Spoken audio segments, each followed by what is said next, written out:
Right now, there's a moon in our solar system that breaks every rule we thought we understood. Scientists discovered it decades ago, but the more they learn, the less sense it makes. This moon orbits backward. It erupts geysers and temperatures that should freeze everything solid. It is spiraling toward its own destruction, and there is nothing that can stop it. This moon is Triton, Neptune's largest companion, and it should not exist. Not here, not like this, not by any logic we can find, but Triton does exist, and its existence rewrites the story of how our solar system formed. Tonight, we journey to the edge of our cosmic neighborhood, to the coldest, darkest region where the sun is just a bright star. We will explore a moon that defies physics, challenges our understanding of planetary formation, and holds secrets about the early chaos that shaped everything we see today. If you are ready to discover the impossible moon at the edge of our solar system, stay with us. This is a story billions of years in the making, and it begins with a mystery that still haunts astronomers today. Part 1. The discovery that changed everything in 1846. Astronomers discovered Neptune. It was a triumph of mathematics over observation. Two scientists, working independently, calculated where an unknown planet must be to explain strange wobbles in Uranus's orbit. They pointed their telescopes to that location, and there it was. Neptune, the eighth planet, the edge of the known solar system at that time. The discovery proved that human minds could predict the universe before human eyes could see it. It was one of science's greatest victories, but Neptune came with a companion. Just 17 days after discovering the planet, astronomer William Lassell spotted a faint point of light orbiting it. A moon. He named it Triton, after the son of the Greek god Poseidon, Neptune's mythological counterpart. At first, Triton seemed unremarkable, just another moon in a solar system filled with moons. Jupiter had dozens. Saturn had dozens. Neptune's moon was noted, cataloged, and mostly forgotten for over a century. Astronomers assumed it was just another captured object, another piece of cosmic debris pulled into orbit during the solar system's violent youth. They were wrong. Triton is not just another moon. It is one of the strangest objects humanity has ever observed. The first hint came from its orbit. As telescopes improved, astronomers measured Triton's motion with increasing precision. And something was off. Triton orbits Neptune in the wrong direction. Most moons orbit in the same direction their planet rotates. This is called prograde motion. It is the natural result of how moons form. Material in a disk around a young planet gradually clumps together, orbiting in the same direction the disk rotates. The planet rotates one way, the moons orbit the same way. Everything moves together like a cosmic clock, all the gears turning in synchronized motion. But Triton orbits backward. It travels in retrograde motion, circling Neptune opposite to the planet's rotation. Imagine Earth spinning counterclockwise as viewed from above the North Pole, while the moon orbited clockwise. That is what Triton does. This retrograde orbit is not just unusual. It is a smoking gun. It tells us immediately that Triton did not form where it is now. It could not have. The physics does not allow it. A moon forming naturally in a disk around Neptune would orbit in the same direction as the disk. Always, without exception. Triton's backward orbit means it came from somewhere else. It was not born here. It was captured. This realization changed everything. If Triton was captured, then it originated somewhere else in the solar system. It was a wanderer, a rogue world that traveled through space until it encountered Neptune. And Neptune's gravity grabbed it, pulled it into orbit, and held it there for billions of years. But capturing a large object into a stable orbit is incredibly difficult. The odds are astronomically small. Triton should have either missed Neptune entirely, passed by, and continued into space, or crashed directly into the planet. Capture requires perfect conditions, the right speed, the right angle, the right timing. It is one of the rarest events in planetary science. Yet here, Triton is, orbiting backward, defying probability, existing when it should not. The discovery of Triton's retrograde orbit was just the beginning. As technology advanced, astronomers learned more, and every new discovery made Triton stranger, more impossible, more fascinating. Part 2. The moon that should be dead Triton is cold. Not just cold by human standards, cold by cosmic standards. Its surface temperature averages negative 235 degrees Celsius. That is just 38 degrees above absolute zero, the coldest temperature possible in the universe. At absolute zero, atoms stop moving. Energy ceases. Even the quantum fluctuations that define existence barely function. Triton exists in conditions close to that ultimate coldness. It is one of the coldest surfaces in the entire solar system, colder than Pluto, colder than the distant Kuiper Belt objects, colder than almost anything except the darkest voids of interstellar space. At those temperatures, everything should be frozen solid, completely inert. Geological activity requires heat. Volcanoes need molten rock. Geysers need liquid water or other volatiles that can flow. Movement requires energy, and Triton should have no energy. It is too small to retain much internal heat from its formation. It is too far from the sun to receive meaningful solar heating. It orbits Neptune, which provides no warmth. Triton should be a dead world, a frozen ball of ice and rock, unchanged for billions of years, with a surface as still and silent as the grave. But Triton is not dead. In 1989, NASA's Voyager 2 spacecraft flew past Neptune and its moons. It was humanity's only close encounter with the Neptune system. A brief flyby, just a few hours of observations, but those hours revolutionized our understanding.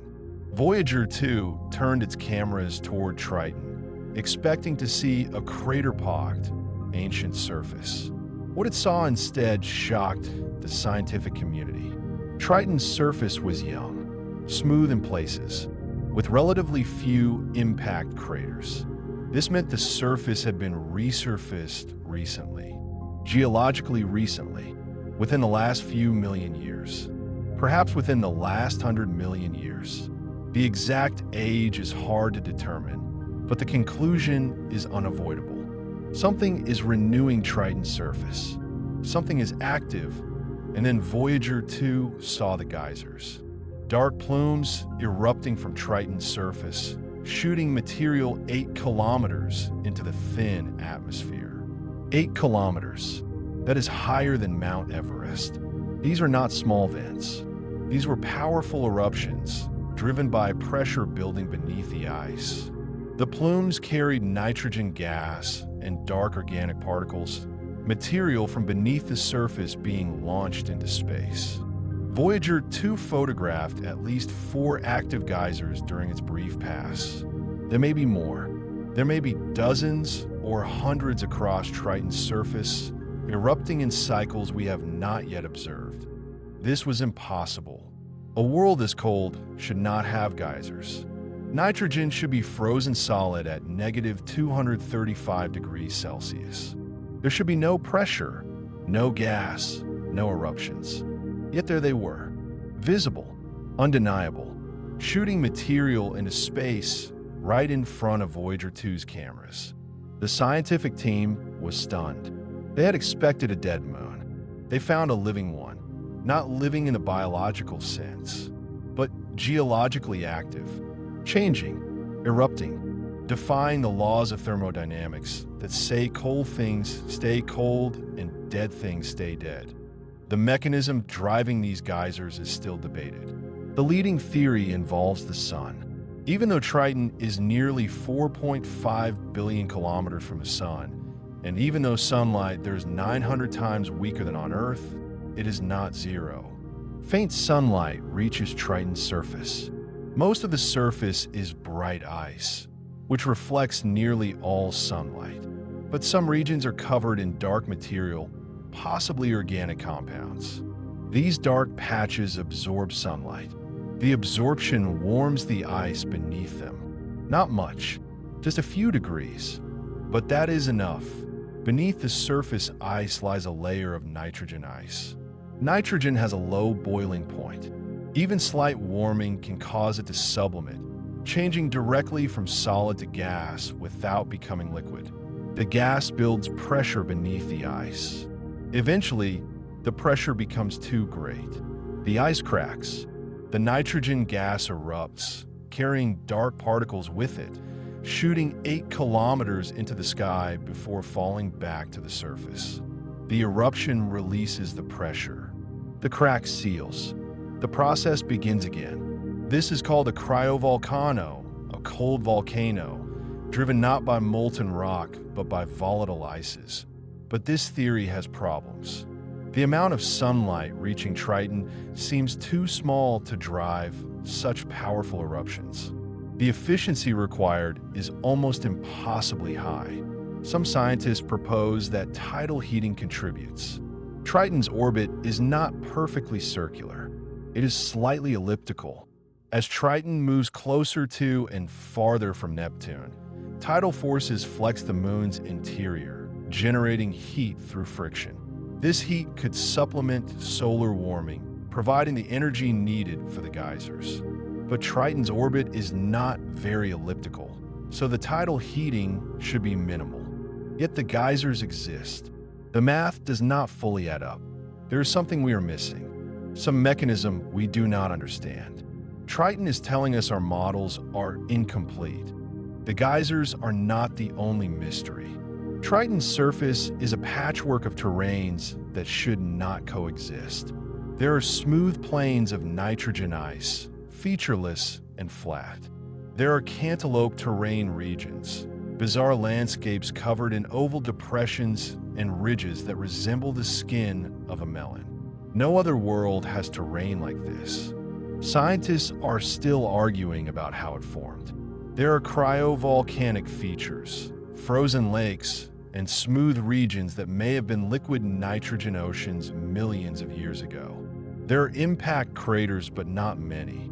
The surface is young, constantly renewed, constantly changing. Triton has an atmosphere.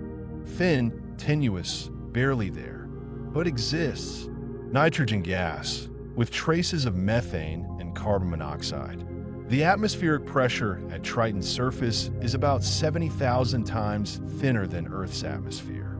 That is almost a vacuum, yet it is enough to transport particles, enough to support clouds.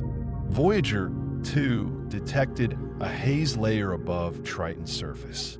Methane ice crystals suspended in the thin air, glowing faintly in the distant sunlight. The atmosphere is probably seasonal, freezing and sublimating as Triton orbits Neptune and different regions face the sun. Triton breathes, in a sense, slowly, over decades, but it breathes. Part 3. The capture that shouldn't have happened. Triton's retrograde orbit tells us it was captured.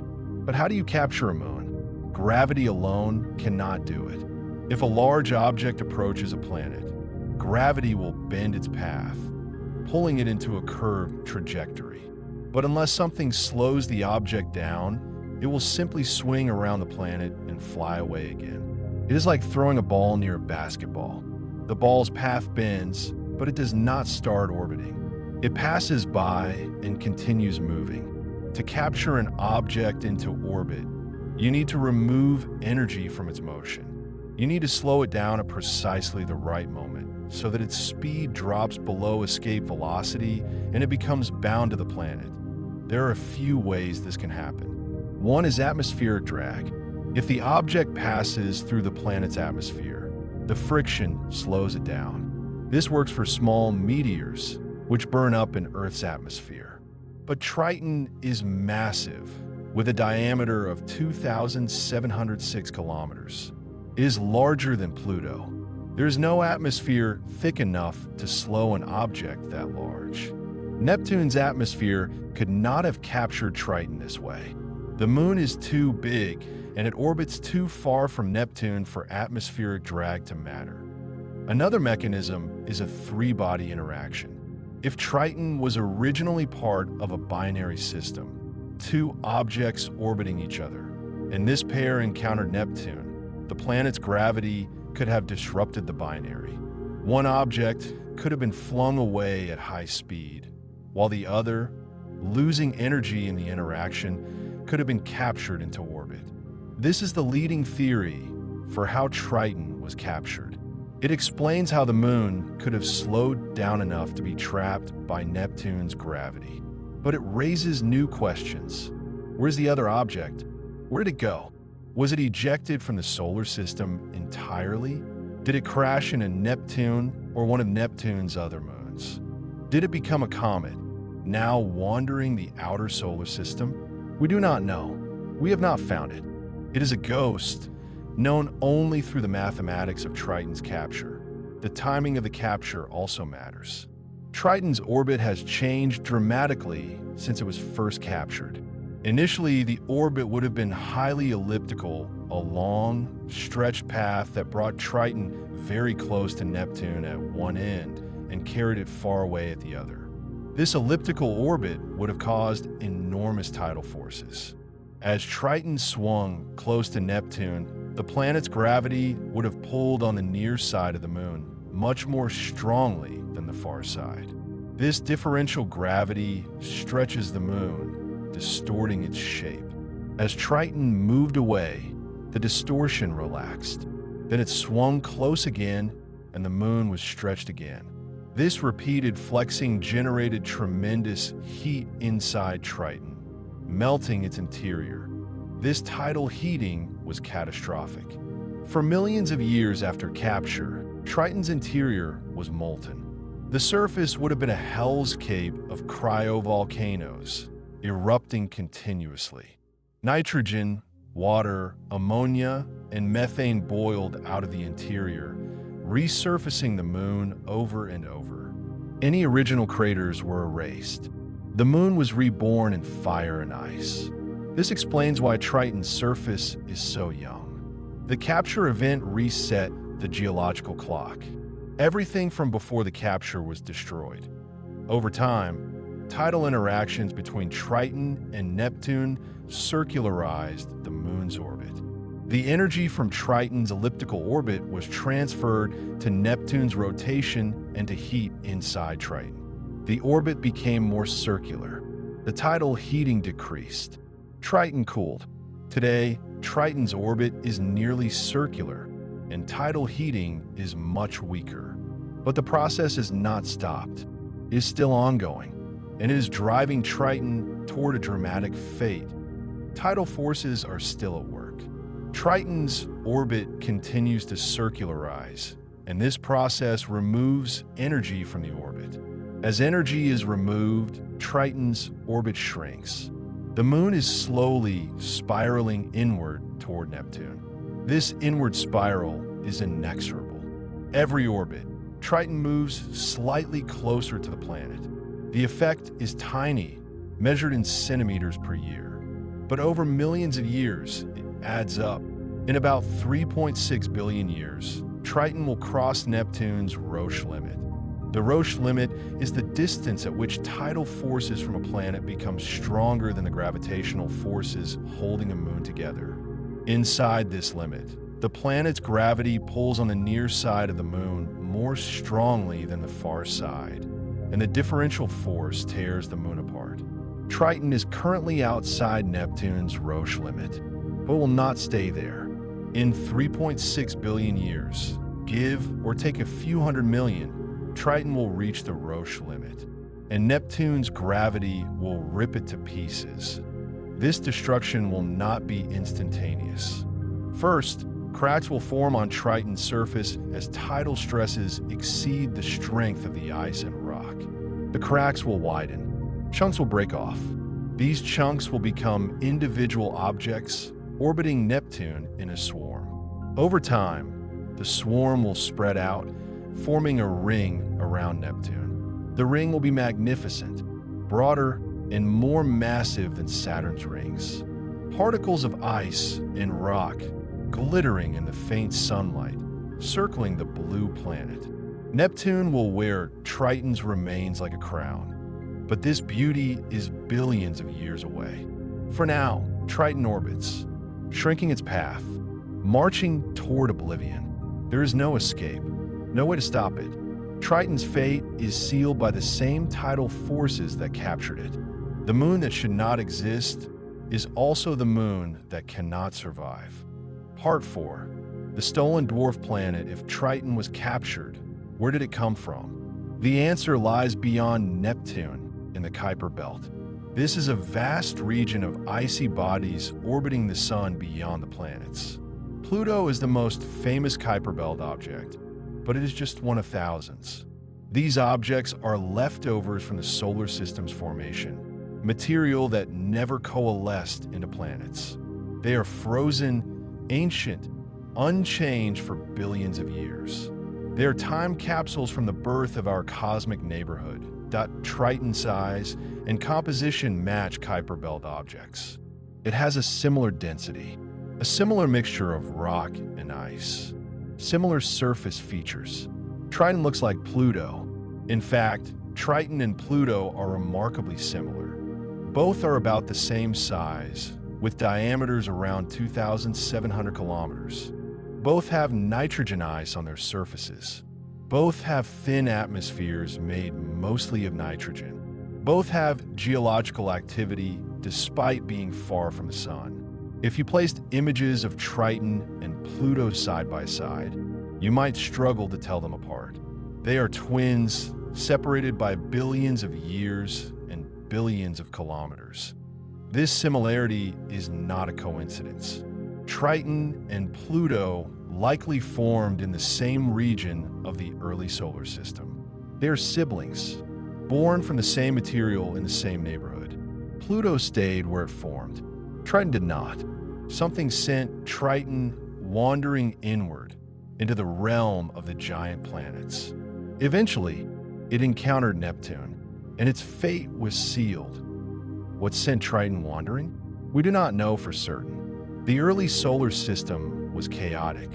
Planets were migrating. Giant impacts were common. Gravitational interactions between planets and planetesimals sent objects flying in all directions. Some were ejected from the solar system entirely. Some crashed into planets or moons. Some, like Triton, ended up in strange places. The Kuiper Belt was even more chaotic than the inner solar system. Objects collided. Binaries formed and broke apart. Gravity stirred everything like a cosmic mixer. Point one possibility is that Triton was part of a binary system with another Kuiper Belt object. The two orbited each other, a pair of dwarf planets bound by mutual gravity. They may have orbited peacefully for millions of years, but eventually their path took them too close to Neptune. The planet's gravity disrupted the binary. One object was flung away. The other, Triton, was captured. This scenario fits the evidence. It explains how Triton could have lost enough energy to be captured. It explains the retrograde orbit. It explains why Triton looks like a Kuiper Belt object, because it is one that, if the scenario is correct, then somewhere in the outer solar system, there may be another dwarf planet. Triton's lost twin, the object that was ejected during the capture event. It could be anywhere. It could be in a distant orbit far beyond Neptune. It could have been ejected from the solar system entirely, now wandering interstellar space. It could have collided with another object and been destroyed. We may never find it, but is out there, somewhere, a ghost sibling. A reminder of Triton's violent past. Triton is a Kuiper Belt object that became a moon. This is extraordinarily rare. Most Kuiper Belt objects stay in the Kuiper Belt. They orbit the sun peacefully, never interacting with planets. Triton is an exception, an outlier, a world that defied the odds and ended up in one of the strangest orbits in the solar system. It is a dwarf planet in captivity, a prisoner of Neptune's gravity, and it will remain a prisoner until Neptune's tides destroy it. Part 5. The terrain that makes no sense. Voyager 2's images of Triton revealed a surface unlike any other. Parts of Triton are smooth, almost featureless plains of nitrogen ice. These plains are some of the youngest surfaces in the solar system, possibly less than 10 million years old. They show almost no impact craters. Something has erased them. The plains are thought to be frozen lakes of liquid nitrogen that existed millions of years ago and then froze solid. Nitrogen ice flows like glaciers on Earth, slowly covering older terrain. The plains are evidence of Triton's geological activity. They're the scars of past eruptions and flows. But other parts of Triton are covered in cantaloupe terrain. This is one of the most bizarre landscapes ever observed. The surface is covered with oval depressions, each about 30 to 40 kilometers across, separated by ridges. The pattern resembles the skin of a cantaloupe melon. No other world has terrain like this. Scientists are still debating how it formed. One theory suggests it is the result of diapirs, blobs of warm ice rising through colder ice, creating the depressions as they reach the surface.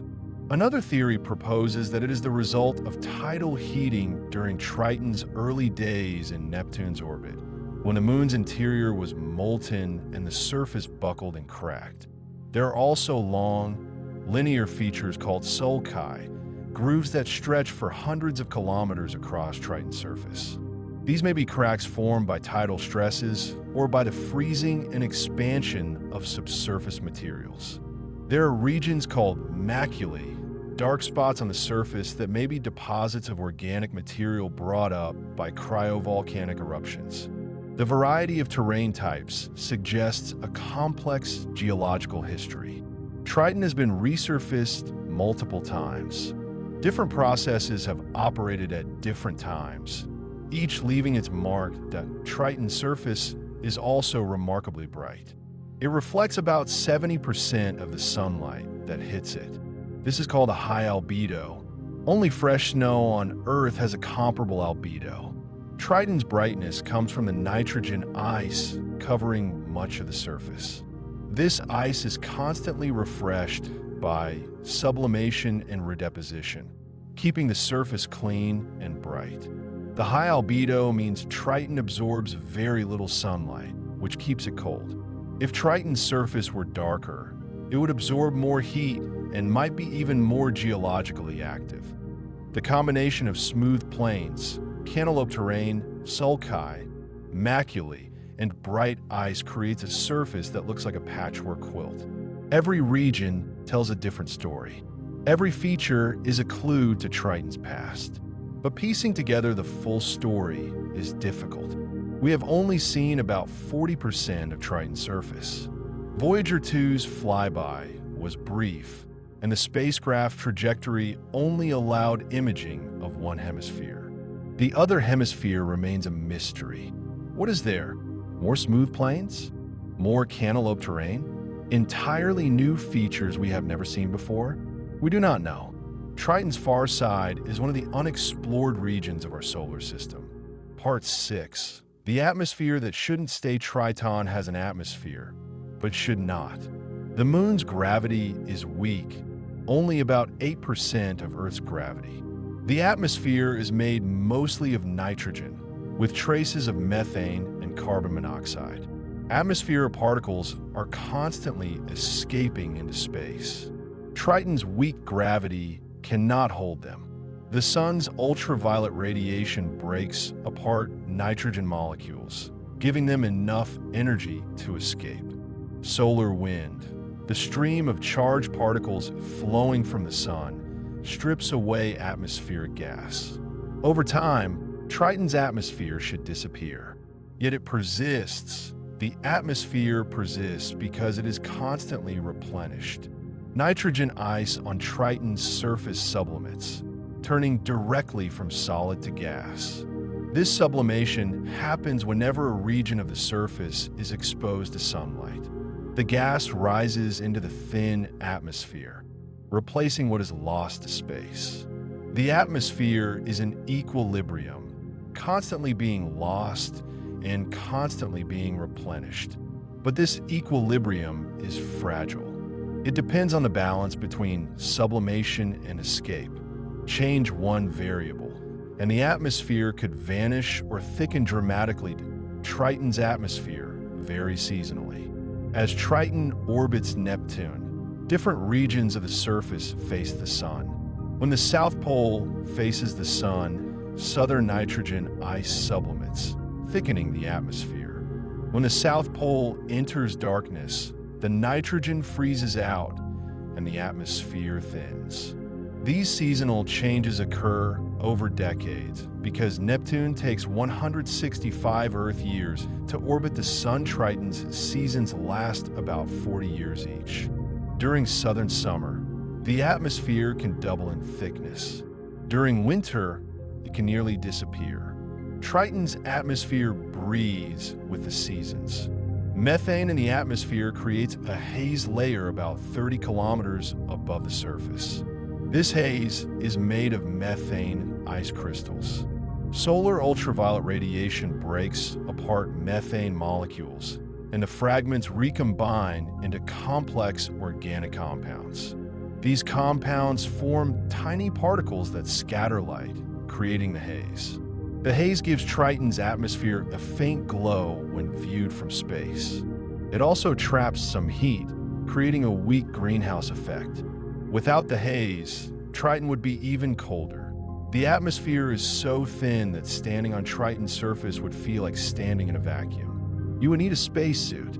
There's not enough air to breathe, not enough pressure to keep liquids from boiling. But the atmosphere is not nothing. It transports heat. It carries particles. It supports clouds. It creates weather. Triton has weather patterns, though we have not observed them in detail. Winds blow across the surface, driven by temperature differences between sunlit and dark regions. Frost forms and sublimates. Methane snow may fall in some regions. Triton's weather is alien, operating under rules we do not fully understand. The atmosphere also interacts with Neptune's magnetosphere. Neptune has a strong magnetic field that extends far into space. Triton orbits within this magnetosphere, and the magnetic field affects Triton's atmosphere.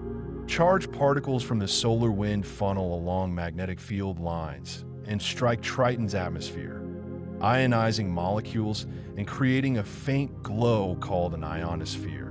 This ionosphere is extremely thin but measurable. It is another layer of complexity in Triton's already complex system. Part 7. The interior. We cannot see. Triton's interior is a mystery. We have never directly observed it. We cannot drill into it or send probes beneath the surface. Everything we know comes from indirect evidence.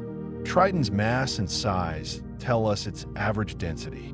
That density is about 2.0 grams per cubic centimeter. This is denser than pure ice, but less dense than pure rock. Triton must be a mixture, probably about 2/3 rock and 1/3 ice. This is similar to other large moons and dwarf planets in the outer solar system. The interior is likely differentiated. This means the materials have separated by density. Heavier rock has sunk to the center, forming a core. Lighter ice has risen to form a mantle. The core is probably made of silicate rock and possibly some metal. It may be partially molten, heated by radioactive decay of elements like uranium and thorium. The mantle is water ice mixed with ammonia and methane. This icy mantle is probably solid near the surface, but may become slushy or even liquid deeper down, where pressure and residual heat are higher. There may be a subsurface ocean. This is speculative, but evidence suggests it is possible. Tidal heating, though weak now, may generate enough warmth to keep a layer of liquid water from freezing. Ammonia mixed with the water acts as antifreeze, lowering the freezing point. A subsurface ocean on Triton would be cold, dark, and under immense pressure. But it could exist. If it does, it would be one of the hidden oceans of the solar system, joining Europa, Enceladus, and Titan as worlds with liquid water beneath their surfaces that a subsurface ocean could explain some of Triton's geological activity. Liquid water can transport heat more efficiently than solid ice. It can create pressure differences that drive cryovolcanism. It can dissolve minerals and chemicals, creating a complex internal chemistry. If Triton has an ocean, it might even have hydrothermal vents on its seafloor, similar to those found on Earth's ocean floor. These vents would release heat and chemicals into the water, creating environments that could, in theory, support microbial life. This is purely speculative. We have no evidence of life on Triton, but the possibility exists, and that makes Triton even more intriguing. The thickness of Triton's ice shell is unknown. It could be tens of kilometers thick. It could be over 100 kilometers thick. The shell is probably thicker near the poles and thinner near the equator, shaped by tidal forces and rotation. Cracks in the shell, formed by tidal stresses or thermal expansion, could provide pathways for subsurface material to reach the surface. This could explain the dark material seen in some regions. It could also explain the geysers. If pressurized nitrogen or water from below finds a crack, it erupts, shooting material into the sky. Understanding Triton's interior is crucial for understanding its past and future. If there is an ocean, how long has it existed? Will it freeze solid as Triton cools? Or will tidal heating maintain it indefinitely? If the core is partially molten, how much heat does it generate? These questions remain unanswered. We need more missions to Triton. We need seismometers to measure quakes. We need radar to peer beneath the surface. We need long-term observations to track changes. Triton is hiding its secrets beneath kilometers of ice, and we are only beginning to learn how to uncover them. Part 8. The lost moons of Neptune. Triton is not alone. Neptune has 16 known moons, but Triton dominates. It contains 99.5% of the total mass of all of Neptune's moons combined. The other 15 moons are tiny by comparison. The second largest, Proteus, is only 420 kilometers across, less than 1/6 Triton's diameter. The rest are even smaller, irregular chunks of rock and ice. These small moons orbit Neptune in a chaotic arrangement. Some orbit close to the planet. Some orbit far away. Some have prograde orbits. Some have retrograde orbits. The system is a mess, and Triton is responsible. Before Triton was captured, Neptune probably had a more orderly moon system. Models suggest there were several large moons, formed from the disk of material around young Neptune. These moons orbited in the same direction Neptune rotates in nice, circular orbits. It was a stable, predictable system. Then Triton arrived, and everything changed. That Triton's capture was catastrophic for Neptune's original moons. When Triton was first captured, its orbit was highly elliptical. It swung close to Neptune and then far away. During these swings, Triton's gravity perturbed the orbits of the original moons. Orbits that had been circular became elliptical. Orbits that had been stable became chaotic. Moons that had been safe collided with each other or were flung into Neptune's atmosphere, where they burned up. Some were ejected from the system entirely, cast into interstellar space. Triton cleared out Neptune's moon system. It was a gravitational wrecking ball. The small moons we see today are probably fragments, pieces of the original moons that survived the chaos. or they're captured objects, asteroids, and comets that were pulled into orbit after Triton's capture. The irregular shapes of many of Neptune's small moons suggest they are fragments.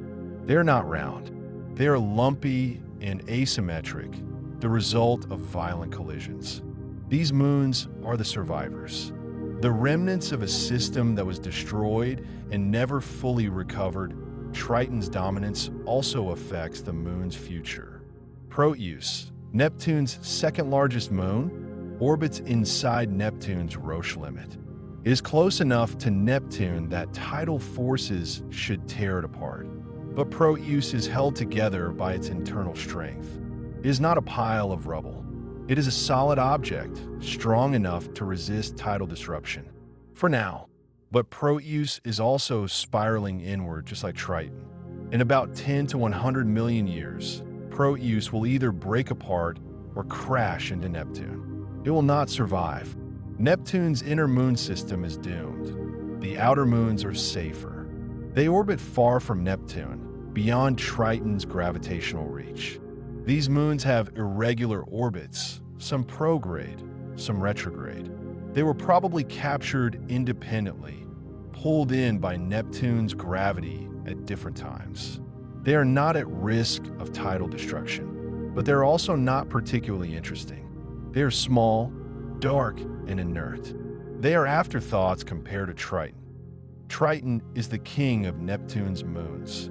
It is the only large moon, the only geologically active moon, the only moon with an atmosphere. The other moons are footnotes. They exist in Triton's shadow, reminders of the chaos that created the system we see today. Triton's capture reshaped Neptune's entire moon system. It was an event of planetary scale, and the consequences are still unfolding. Part 9. The comparison to Pluto-Triton and Pluto are twins. This comparison is unavoidable. When New Horizons flew past Pluto in 2015, scientists were stunned by the similarities. Pluto has nitrogen ice plains, just like Triton. It has a thin nitrogen atmosphere, just like Triton. It has geological activity, just like Triton. It even has possible cryovolcanoes, though the evidence is less clear than on Triton. Pluto looks like Triton's sibling, and in a sense, it is. Both worlds formed in the Kuiper Belt. Both are made of similar materials. Both have experienced similar processes, but their fates diverged. Pluto remained free. It orbits the sun in the distant reaches of the solar system, never captured by a planet. Triton was caught. It became a moon, and that made all the difference that Pluto's geology is driven by internal heat from radioactive decay and possibly by chemical reactions in its ice. It has no tidal heating because it is not in orbit around a massive planet. Its geological activity is mysterious. Scientists are still trying to understand how Pluto can be active without an obvious heat source. Triton, by contrast, has tidal heating, or at least it did when it was first captured. The tidal heating melted Triton's interior and resurfaced it. Even now, residual tidal heating may contribute to Triton's activity. The two worlds have similar starting conditions, but different heat sources. Pluto has 5 moons. Charon, the largest, is so big relative to Pluto that the two are considered a binary system. They orbit a common center of mass located between them. The other 4 moons are small, probably fragments from an ancient collision. Triton has no moons. It cannot have moons. Any object orbiting Triton would be unstable. Neptune's gravity would perturb it, pulling it away or sending it crashing into Triton. Triton orbits too close to Neptune for satellites of its own to survive. It is a moon that cannot have moons. A prisoner that cannot take prisoners. The surfaces of Triton and Pluto tell different stories. Pluto's surface is dominated by a giant heart-shaped plain called Tombaugh Regio. This plain is made of nitrogen ice and appears to be less than 10 million years old. It convects like a lava lamp, with warmer ice rising and cooler ice sinking, creating a slow circulation pattern that constantly renews the surface. Triton has similar nitrogen ice plains, but they are smaller and more scattered. Triton also has the unique cantaloupe terrain that Pluto lacks. The differences likely come from their different histories. Triton underwent violent tidal heating during its capture. Pluto did not. Triton's surface was melted and reformed. Pluto's surface evolved more gradually. Both worlds have atmospheres that escape into space. Pluto's atmosphere is thicker than Triton's, with a surface pressure about 5 times higher. But both atmospheres are tenuous, sustained by sublimation of surface ices. Both have methane in their atmospheres that forms haze layers. Both have seasonal variations as different regions face the sun, but Pluto's atmosphere collapses more dramatically during winter. When Pluto's south pole enters its 124-year winter, nearly the entire atmosphere freezes onto the surface. The planet becomes temporarily airless. Triton's atmospheric collapse is less extreme because Neptune's presence provides some stability. If you could stand on Triton and look up, you would see Neptune dominating the sky. The planet would appear 30 times larger than the Moon appears from Earth. It would be a massive blue sphere, striped with white clouds, slowly rotating overhead. Neptune would never rise or set because Triton is tidally locked, always showing the same face to Neptune. If you stood on the Neptune-facing hemisphere, the planet would always be in the sky. If you stood on the far side, you would never see Neptune at all. The sky would be black, filled with stars, with the sun just a bright point of light. If you could stand on Pluto and look up, you would see Charon hanging in the sky, also tidally locked. Charon would appear about 7 times larger than our moon, a gray sphere covered in craters and cracks. But Charon would not dominate the way Neptune dominates Triton's sky. It would be a companion, not a master. And in the distance, you would see the sun 1,000 times dimmer than it appears from Earth, but still bright enough to cast shadows. The sky would be black, the stars unwavering, the Milky Way a river of light stretching across the heavens. Triton and Pluto are similar, but they are not identical. Triton is slightly larger, slightly denser, slightly more active. Pluto has more moons, more varied terrain, more mysteries. But both are remnants from the solar system's formation. Both are survivors from the Kuiper Belt.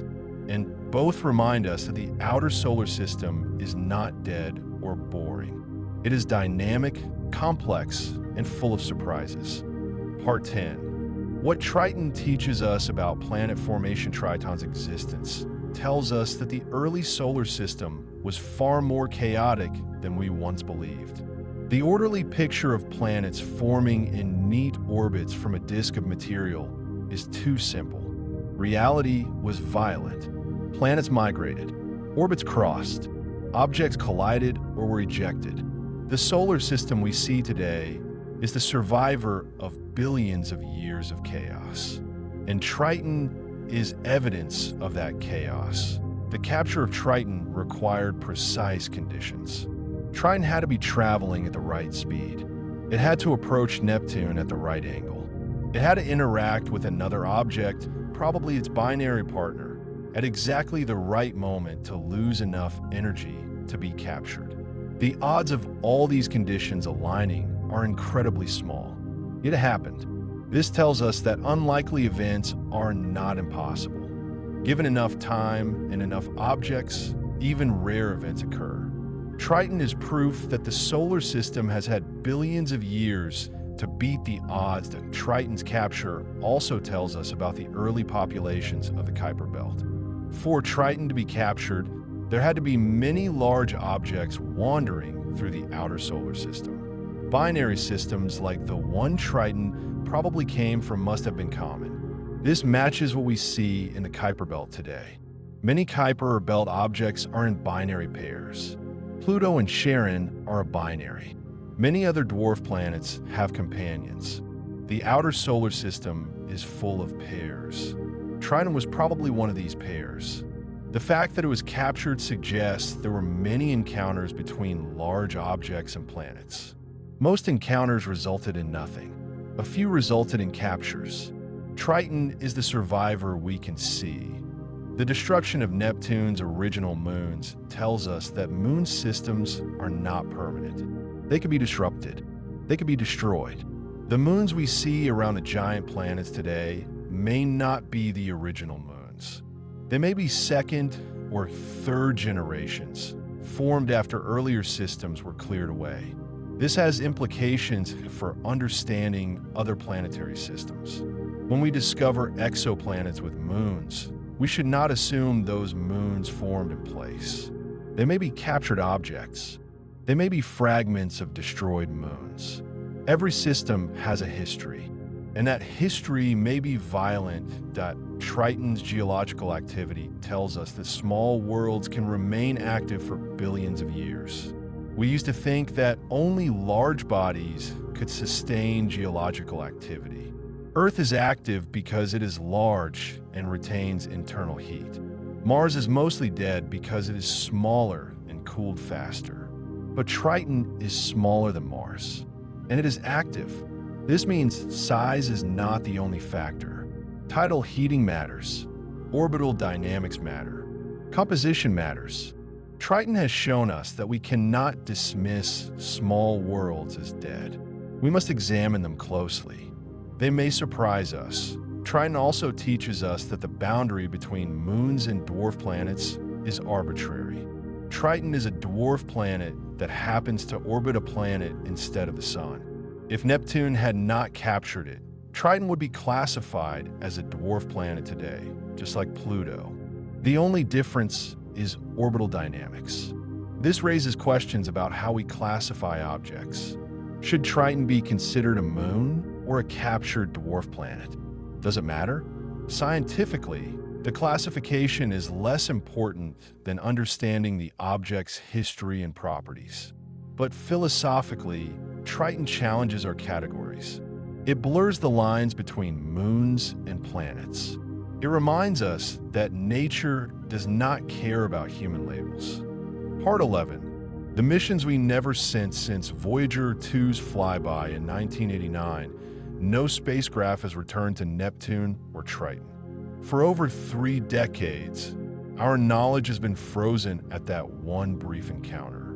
Voyager 2 spent only a few hours near Triton, imaging less than half the surface, taking measurements with instruments far less advanced than what we have today. What we know about Triton comes from those few hours and from telescopic observations from Earth. It is not enough. Triton deserves another mission. Perhaps many missions. Several mission concepts have been proposed. In the early 2000s, NASA studied a Triton orbiter mission. The spacecraft would have entered orbit around Neptune and made multiple close flybys of Triton, mapping the entire surface, measuring the atmosphere in detail, and searching for active geysers. The mission was technically feasible but expensive. It required nuclear power and a long flight time, about 15 years from launch to arrival. The mission was never funded. Other targets were prioritized: Mars, Europa, Saturnus Mons. Triton was too distant, too expensive, too risky to identify. 2019, NASA's Planetary Science Decadal Survey identified a Triton mission as a high priority. The proposed mission, called Trident, would perform a single flyby of Triton using a trajectory that took advantage of gravitational assists from Venus, Earth, and Jupiter. The spacecraft would carry cameras, spectrometers, and magnetometers. It would image Triton at high resolution, study the atmosphere, search for a magnetic field, and measure the moon's interior structure using gravity data. Trident was competing for funding under NASA's Discovery program, which supports lower-cost missions. In 2021, NASA selected 2 other missions, both to Venus instead of Trident. Triton was passed over again, but interest in Triton remained strong. Scientists continue advocating for a mission. The technology exists. The science case is compelling. Triton is one of the most interesting objects in the solar system, and we have barely scratched the surface. A dedicated mission could answer fundamental questions. Does Triton have a subsurface ocean? How thick is the ice shell? What drives the geysers? Is the Cantaloupe terrain still forming, or is it ancient? What is the composition of the dark material in the plumes? Are there organic molecules that could be relevant to the origin of life? These questions can only be answered with a dedicated mission. Future missions could use advanced technology unavailable to Voyager 2. High-resolution cameras could image the surface at meter-scale resolution, revealing details invisible to Voyager 2. Infrared spectrometers could identify specific minerals and ices on the surface. Radar could penetrate the ice shell and detect subsurface oceans. A seismometer could measure quakes caused by tidal stresses or geological activity, revealing the internal structure. A magnetometer could detect a magnetic field, which would indicate liquid water below the surface. All of these instruments exist. They have been used on other missions. Applying them to Triton would revolutionize our understanding. There is also the possibility of a lander. Landing on Triton would be technically challenging. The distance from Earth makes communication difficult. Command take over 4 hours to reach Triton. The cold temperature would challenge instruments and power systems. The thin atmosphere provides almost no cushion for parachutes. Landing would require rockets or airbags, but it is not impossible. A lander could sample the surface directly, analyzing the composition of the nitrogen ice, the organic material, and the subsurface layers. It could monitor geysers in real time, measuring their frequency, duration, and output. It could record seismic activity over months or years, revealing patterns invisible to a brief flyby. A lander would be expensive and risky, but the scientific return would be extraordinary. Even without a dedicated mission, Triton remains accessible to telescopes. The James Webb Space Telescope can observe Triton, measuring its atmosphere and surface composition in unprecedented detail. Ground-based telescopes with adaptive optics can resolve features on Triton's surface. These observations are limited compared to a spacecraft, but they provide valuable data. They can track changes in the atmosphere, search for new geyser activity, and monitor seasonal variations. Remote observations keep Triton science alive while we wait for the next mission. The lack of missions to Triton is frustrating, but it also means that Triton remains an open frontier. The next mission, when it happens, will be a voyage of discovery. Almost everything it finds will be new. The entire far hemisphere is unmapped. The full extent of geological activity is unknown. The interior structure is speculative. Triton is waiting, and when we return, it will share its secrets. Part 12. The other impossible moon, Triton, is not the only retrograde moon. Several other moons in the solar system orbit backward, but most are tiny, irregular objects, clearly captured asteroids or comets. They are interesting, but not surprising. Triton is different because of its size. Large retrograde moons should not exist. The capture mechanism is too difficult. Yet Triton exists, and it is not alone. Saturn has a moon called Phoebe that orbits retrograde. Phoebe is much smaller than Triton, only about 213 kilometers across, but it shares some characteristics. Phoebe is dark, with a very low albedo, suggesting a composition rich in carbon. It likely originated in the Kuiper Belt and was captured by Saturn. Phoebe's orbit is highly inclined and elliptical, unlike Triton's now circular orbit. This suggests Phoebe was captured more recently and has not had time for tidal forces to circularize its orbit, or it experienced a different capture mechanism that left it in an unstable orbit. Phoebe is Triton's smaller cousin, a captured Kuiper Belt object trapped by a giant planet. Jupiter has several small retrograde moons. Most are unnamed, designated only by numbers. They orbit far from Jupiter in loose, chaotic orbits. They are probably captured asteroids, pulled in by Jupiter's immense gravity. None are large.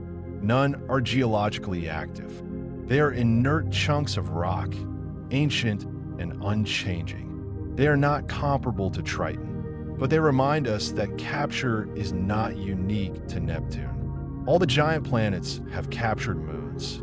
Triton is just the most dramatic example that Neptune's other retrograde moon is Nereid.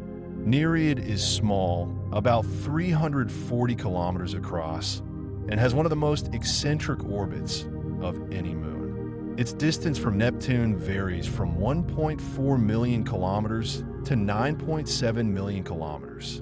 This extreme ellipse suggests Nereid was also captured, or its orbit was severely perturbed during Triton's capture.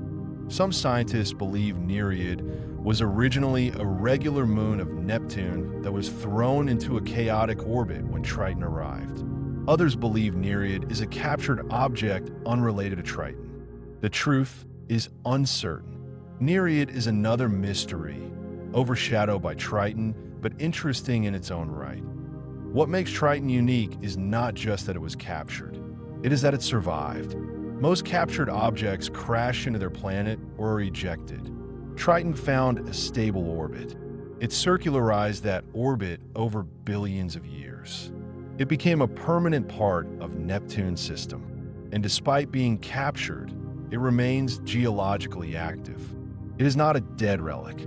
It is alive, changing, erupting. Triton defies the odds in multiple ways. It should not have been captured. It should not have survived. It should not be active. Yet it is all three that Triton's uniqueness makes it precious. There may be no other moon like it in the solar system. There may be no other moon like it in the galaxy.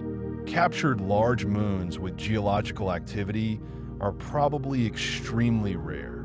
Triton is a 1 in a billion occurrence, and we are lucky enough to live in a time when we can study it, when we can send spacecraft to observe it, when we can begin to understand it.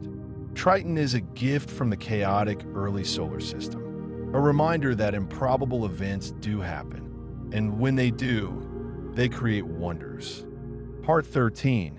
The Death Spiral Triton is doomed. This is not speculation. It is physics. The tidal forces between Triton and Neptune are slowly removing energy from Triton's orbit. As energy is removed, the orbit shrinks.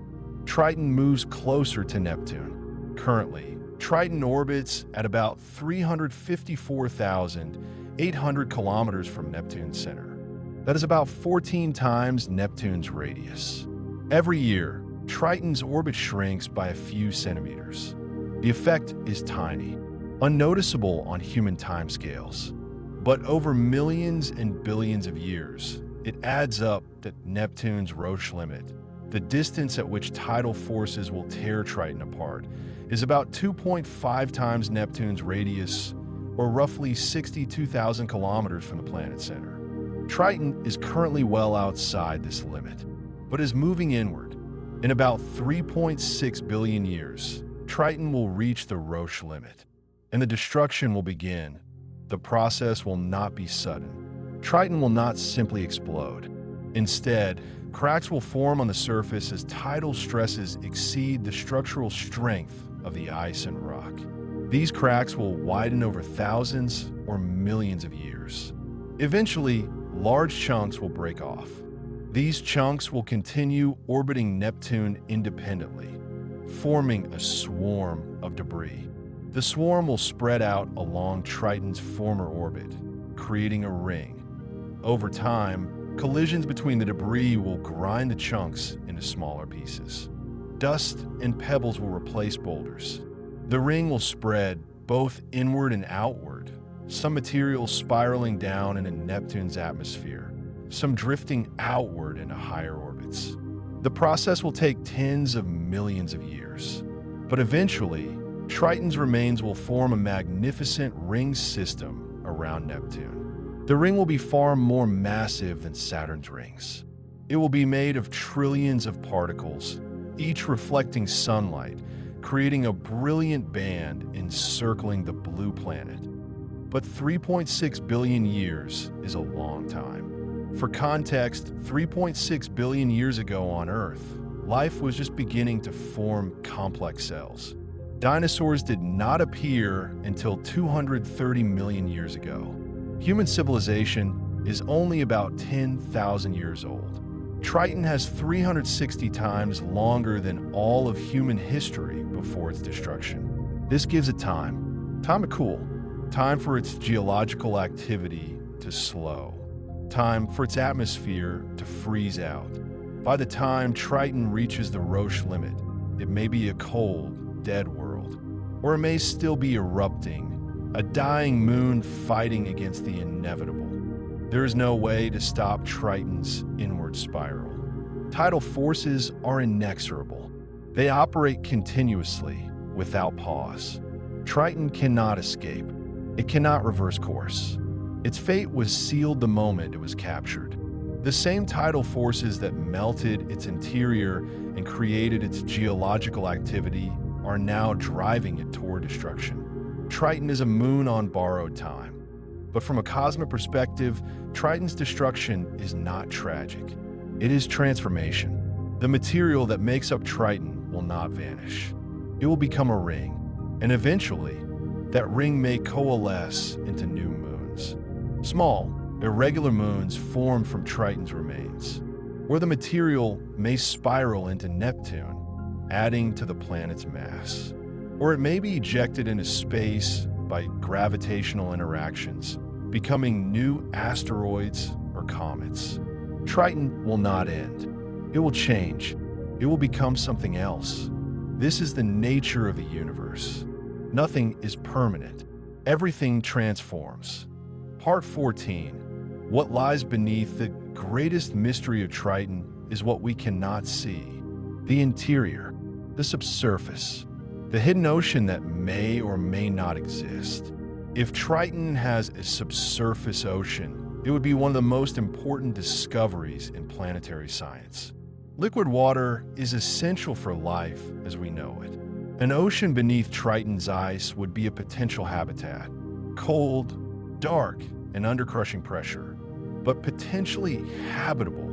Earth has life in similar environments. Deep beneath the ocean, at hydrothermal vents, life thrives without sunlight. Bacteria and archaea live on chemical energy, breaking down hydrogen sulfide and other compounds released by volcanic vents. These organisms form the base of an ecosystem that includes tube worms, shrimp, crabs, and fish. This life exists in total darkness, in water heated to hundreds of degrees Celsius, under pressure that would crush most organisms. Yet it thrives. If life can exist there, perhaps it could exist in Triton's ocean. Triton's ocean, if it exists, would be very different from Earth's oceans. It would be beneath a thick ice shell, possibly 50 to 100 kilometers thick. The ocean would be completely dark. No sunlight penetrates that much ice. The water would be cold, probably just above freezing, kept liquid by pressure and ammonia antifreeze. The ocean floor might have hydrothermal vents, cracks where heat from Triton's interior warms the water and releases dissolved minerals. These vents could provide chemical energy that life could use, but there are challenges. Triton's ocean, if it exists, is probably low in nutrients. There is no photosynthesis to produce organic compounds, no input from the surface. Any life would have to rely entirely on chemical energy from the interior. This limits the amount of biomass the ocean could support. Life, if it exists, will be sparse. Microbial, simple, but it could exist. And if it does, it would answer one of humanity's greatest questions. Are we alone? We will not know if Triton has an ocean without a dedicated mission. We need seismic data to measure the interior structure. We need gravity measurements to detect density variations. We need magnetic field measurements to look for the signature of a conducting layer, which would indicate liquid water. All of this requires a spacecraft, preferably an orbiter that can make repeated measurements over time. Until we send that mission, the ocean remains speculative, a possibility, a hope, a question waiting to be answered. Even if Triton does not have an ocean, its interior is worth studying. The distribution of rock and ice tells us about Triton's formation. The amount of heat generated by radioactive decay tells us about its long-term evolution. The presence or absence of a magnetic field tells us about convection in the interior. Every measurement adds to our understanding. Every data point helps us piece together Triton's story. The interior is also key to understanding the geysers. Where does the nitrogen come from? Is it stored in pockets beneath the surface? Is it produced by chemical reactions in the interior? How does it reach the surface? Are there cracks that connect the surface to deeper layers? These questions can only be answered by understanding what lies beneath. The surface is the visible part of Triton, but the interior is where the action is. Part 15. The unanswered questions Triton raises more questions than it answers. Every discovery leads to new mysteries. Why is Triton so geologically active? The tidal heating explanation is plausible but incomplete. The numbers do not fully add up.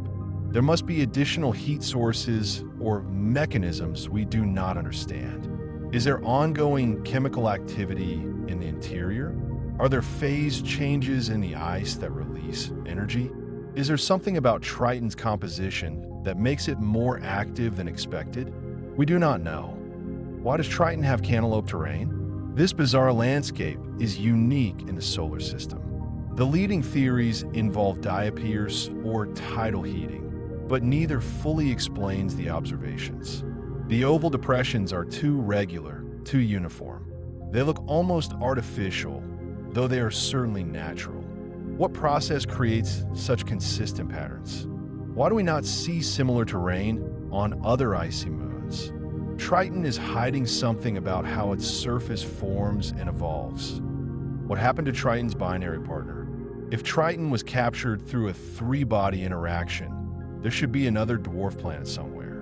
Where is it? Was it ejected from the solar system? Did it crash into Neptune? Is it in a distant orbit we have not detected?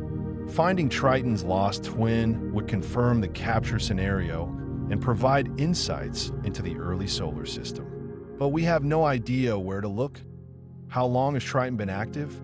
The young surface suggests recent activity, but recent, in geological terms, could mean millions of years. Are the geysers currently active, or did Voyager 2 catch the tail end of an eruptive cycle that has since ended? We need continuous observations to know if Triton is erupting right now, or if it has gone quiet. Without a monitoring mission, we cannot answer this. What is the composition of the dark material in the geysers? Voyager 2 images show dark streaks radiating from geyser sites. This material is probably organic compounds, but we do not know the specific molecules. Are they simple hydrocarbons? Complex organic polymers? Prebiotic molecules related to the origin of life? Analyzing this material would tell us about the chemistry happening in Triton's interior. But we need a sample return mission, or at least a close flyby with advanced spectrometers. How thick is Triton's ice shell? This determines whether subsurface ocean is possible. A thin shell, maybe 20 to 30 kilometers thick, would allow for an ocean beneath. A thick shell, over 100 kilometers, would likely mean the interior is solid ice all the way to the rocky core.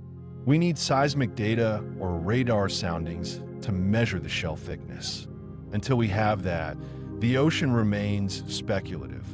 Will Triton survive the next 3.6 billion years? The prediction of Triton reaching the Roche limit assumes tidal forces continue at the current rate. But what if something changes? What if Neptune captures another large object and the gravitational dynamics shift? What if Triton undergoes a major internal change that affects its orbit? The prediction is based on current conditions. But the solar system is not static. Rare events happen. Triton's fate is probable but not certain. These questions will remain unanswered until we return to Triton. And even then, new questions will emerge. That is the nature of exploration. Every answer reveals deeper mysteries. Triton is not a problem to be solved.